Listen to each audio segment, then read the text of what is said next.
बन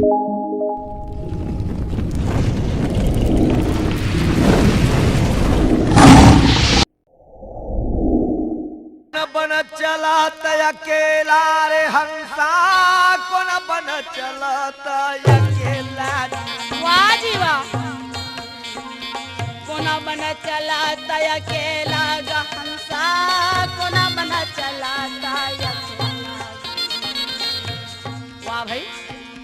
कौन बन चलात अकेला रे हंसा कौन बन चलात अकेला। कोना बना चलाता अकेला जी हंसा, कोना बना चलाता अकेला। कौन बन चलात अकेला रे हंसा कौन बन चलात अकेला। कौन बना चलाता अकेला, कौन बना चलाता अकेला।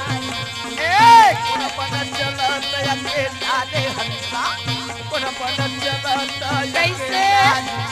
हाँ, कौन बना चलाता अकेला गा हंसा, कौन बना चलाता अकेला। हाड़ जरे तोरा बन का सलकड़ीगा चुमी जरे बन। सही बात है रागी। हाड़ जले तोरा बन का सलकड़ीगा चूंद जले बन घासा।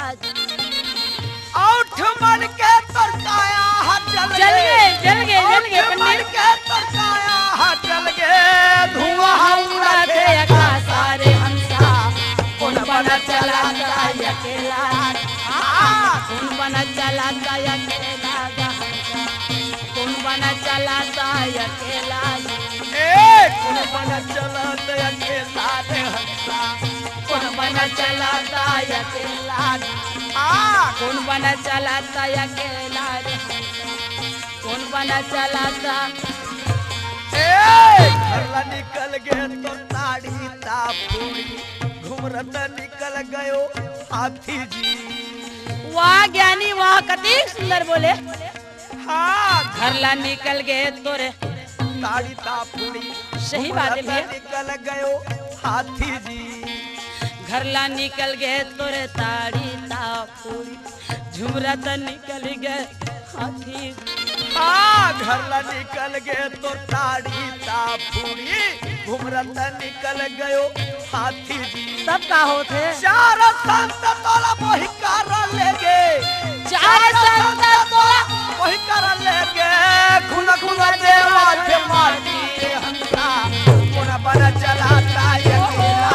ये कौन बन चलाता अकेला रे हंसा कौन बन चलाता अकेला। कौन बन चलाता अकेला रे हंसा कौन बना चलाता अकेला। वाह। कौन बन चलाता अकेला रे